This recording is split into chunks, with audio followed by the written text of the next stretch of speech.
ಇನ್ನೊಂದು ಕಡೆಗೆ 17 ಅಣೆಕಟ್ಟುಗಳ ಮೇಲೆ ಈಗ ಕಣ್ಗಾವಲು. ಜಲಸಂಪನ್ಮೂಲ ಇಲಾಖೆ ಆದೇಶವನ್ನು ಹೊರಡಿಸಿದೆ. ಮಂಡ್ಯದ ಕೆಆರ್ಎಸ್ ಜಲಾಶಯಕ್ಕೆ ಭದ್ರತೆಯನ್ನು ಹೆಚ್ಚಳ ಮಾಡಲಾಗಿದೆ. ಕೈಗಾರಿಕಾ ಭದ್ರತಾ ಪಡೆ ಡ್ಯಾಂನ ಭದ್ರತೆಗೆ ನಿಯೋಜನೆ ಅವರೇ ನೋಡ್ಕೊಳ್ತಾ ಇರೋದು ಡ್ಯಾಂಗಳನ್ನು. KSISF 56 ವಿವಿಧ ಹಂತದ ಪೊಲೀಸ್ ಅಧಿಕಾರಿಗಳನ್ನು ನಿಯೋಜನೆ ಮಾಡಿದೆ. ಕಾರಣ ಡ್ಯಾಂಗಳ ಮೇಲೆ ಹೆಚ್ಚಿನ ರೀತಿಯಾದಂಥ ಅಟ್ಯಾಕ್ ಆಗುತ್ತೆ ಅನ್ನುವಂಥದ್ದು ಸಾಮಾನ್ಯವಾಗಿರುತ್ತೆ ಈ ಸಂದರ್ಭಗಳಲ್ಲಿ. ಹಾಗಾಗಿ ಹೆಚ್ಚಿನ ಭದ್ರತೆಯನ್ನು ನೀಡಲಾಗಿದೆ.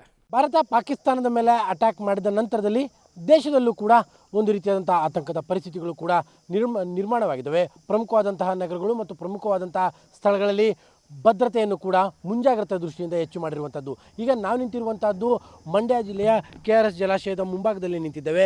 KRS ಜಲಾಶಯಕ್ಕೆ ಮುನ್ನೆಚ್ಚರಿಕೆಯ ಕ್ರಮವಾಗಿ ಭದ್ರತೆಯನ್ನು ಕೂಡ ಒಟ್ಟು ಹೆಚ್ಚು ಮಾಡಲಾಗಿದೆ. ಕೈಗಾರಿಕಾ ಭದ್ರತಾ ಪಡೆಯವರನ್ನ ಹೆಚ್ಚಿನದಾಗಿ ನಿಯೋಜನೆಯನ್ನು ಮಾಡಿರುವಂಥದ್ದು ತಾವೀಗ ಗಮನಿಸ್ತಾ ಇದ್ದೀರಿ. ಇದು ಮಂಡ್ಯ ಜಿಲ್ಲೆಯ KRS ಜಲಾಶಯದ ಚಿತ್ರ. ಒಟ್ಟು 56 ಜನ ಸಿಬ್ಬಂದಿಗಳನ್ನು ಪ್ರಮುಖವಾಗಿ ಇಡೀ ಜಲಾಶಯದ ಭದ್ರತೆಗೆ ನಿಯೋಜನೆಯನ್ನು ಮಾಡಲಾಗಿದೆ. ವಿವಿಧ ಹಂತದ ಅಧಿಕಾರಿಗಳು ಕೂಡ ಇದರಲ್ಲಿ ಇದ್ದಾರೆ. ಯಾವಾಗ ಗಡಿಯಲ್ಲಿ ಭಾರತ ಮತ್ತು ಪಾಕಿಸ್ತಾನದ ನಡುವೆ ಯುದ್ಧದ ಪರಿಸ್ಥಿತಿ ನಿರ್ಮಾಣವಾಯಿತು, ಅದರಲ್ಲೂ ಕೂಡ ನಿನ್ನೆ ರಾತ್ರಿ ಭಾರತ ಪಾಕಿಸ್ತಾನದ ಮೇಲೆ ಅಟ್ಯಾಕ್ ಮಾಡಿದ ನಂತರದಲ್ಲಿ ದೇಶದ ಪ್ರಮುಖವಾದಂತಹ ಸ್ಥಳಗಳ ಮೇಲೆ ಮುಂಜಾಗ್ರತಾ ಕ್ರಮದ ದೃಷ್ಟಿಯಿಂದಾಗಿ ಪ್ರಮುಖವಾದಂಥ ಆಯಕಟ್ಟಿನ ಸ್ಥಳಗಳಲ್ಲಿ ಭದ್ರತೆಯನ್ನು ಕೂಡ ಹೆಚ್ಚು ಮಾಡಲಾಗಿರುವಂಥದ್ದು. ಇದು ಕೇವಲ KRS ಜಲಾಶಯ ಮಾತ್ರ ಅಲ್ಲ, ಕರ್ನಾಟಕದ ಹಲವು ಪ್ರಮುಖವಾದಂತಹ ಜಲಾಶಯಗಳಲ್ಲೂ ಕೂಡ ಇದೇ ರೀತಿಯಾದಂತಹ ಭದ್ರತೆಯನ್ನು ಕೂಡ ಹೆಚ್ಚು ಮಾಡಲಾಗಿದೆ.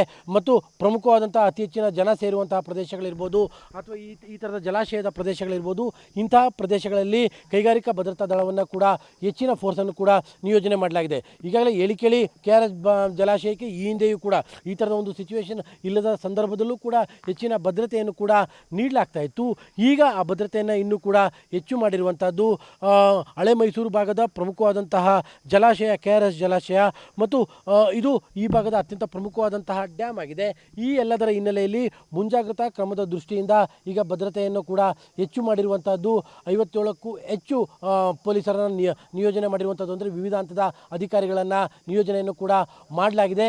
ಮುಂಜಾಗ್ರತಾ ಕ್ರಮದ ದೃಷ್ಟಿಯಿಂದ ಈ ಒಂದು ವ್ಯವಸ್ಥೆಯನ್ನು ಕೂಡ ಮಾಡಲಾಗಿರುವಂಥದ್ದು. ತಾವೀಗ ಬಹುದೂರದಲ್ಲೂ ಕೂಡ ಗಮನಿಸ್ತಾ ಇರ್ಬೋದು. ಅಂತೂ ಪೊಲೀಸ್ ಸಿಬ್ಬಂದಿ ಬೈನಾಕ್ಯುಲರ್ನಲ್ಲಿ ಸಂಪೂರ್ಣವಾದಂತಹ ಡ್ಯಾಮಿನ ಸುತ್ತ ಇರುವಂತಹ ಪರಿವೀಕ್ಷಣೆಯನ್ನು ಕೂಡ ಮಾಡ್ತಾ ಇದ್ದಾರೆ. ಮತ್ತು ಶಸ್ತ್ರಧಾರಿ ಪೊಲೀಸರು